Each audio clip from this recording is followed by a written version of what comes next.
Assalamualaikum warahmatullahi wabarakatuh. Halo semuanya, pada kesempatan kali ini saya akan menjelaskan mengenai job order costing, yaitu salah satu metode penentuan biaya produksi yang digunakan dalam akuntansi manajemen.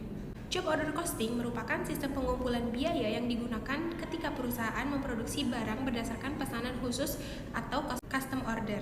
Artinya, setiap pesanan memiliki karakteristik yang berbeda, sehingga biaya harus dicatat secara terpisah untuk masing-masing job. Dalam sistem ini, biaya produksi diklasifikasikan menjadi 3 komponen utama.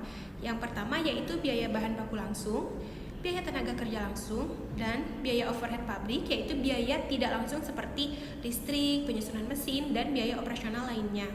Setiap kali ada pesanan baru, perusahaan membuat sebuah dokumen yang disebut job cost sheet. Dokumen ini berfungsi untuk mencatat seluruh biaya yang dikeluarkan untuk menyelesaikan pesanan tersebut. Jika bahan baku digunakan untuk job tertentu, maka biayanya langsung dibebankan ke job tersebut. Begitu pula dengan tenaga kerja yang secara langsung terlibat. Untuk biaya overhead pabrik, perusahaan biasanya menggunakan tarif overhead yang telah ditentukan, misalnya berdasarkan jam tenaga kerja langsung atau jam mesin. Setelah job selesai, semua biaya yang tercatat pada job cost sheet dijumlahkan untuk mengetahui total biaya produksi dan biaya per unit. Agar semakin jelas, kita coba contoh soal sederhananya yuk.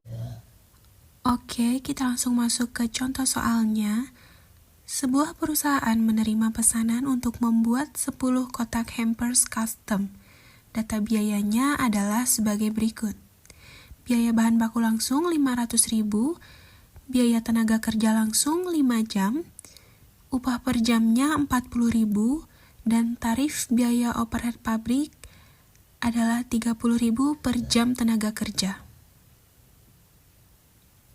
Untuk perhitungannya, kita hitung dulu biaya tenaga kerja langsungnya 5 jam tadi di soal dan dikalikan dengan 40.000 dari upah per jamnya sama dengan 200.000. Kemudian kita hitung biaya overheadnya 5 jam, ini dari biaya tenaga kerja langsung dikalikan dengan tarif biaya overhead pabrik 30.000 per jam. 5 dikali 30.000 jadi 150.000.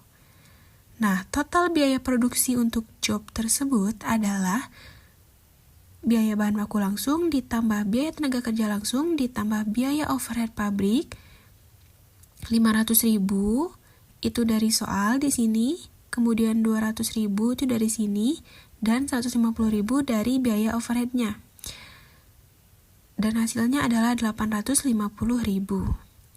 Nah, untuk mengetahui biaya produksi per unitnya, kita bisa membagikan total biaya produksinya dibagi dengan unit yang diproduksi. 850 dibagi dengan 10 unit, itu hasilnya 85.000 per kotak hampers. Jadi kesimpulannya, job order costing itu membantu perusahaan menghitung biaya produksi tiap pesanan secara akurat, cocok buat bisnis custom yang nggak bisa disamain satu sama lain. Sekian penjelasan dari saya. Mohon maaf bila ada kesalahan. Terima kasih. Wassalamualaikum warahmatullahi wabarakatuh.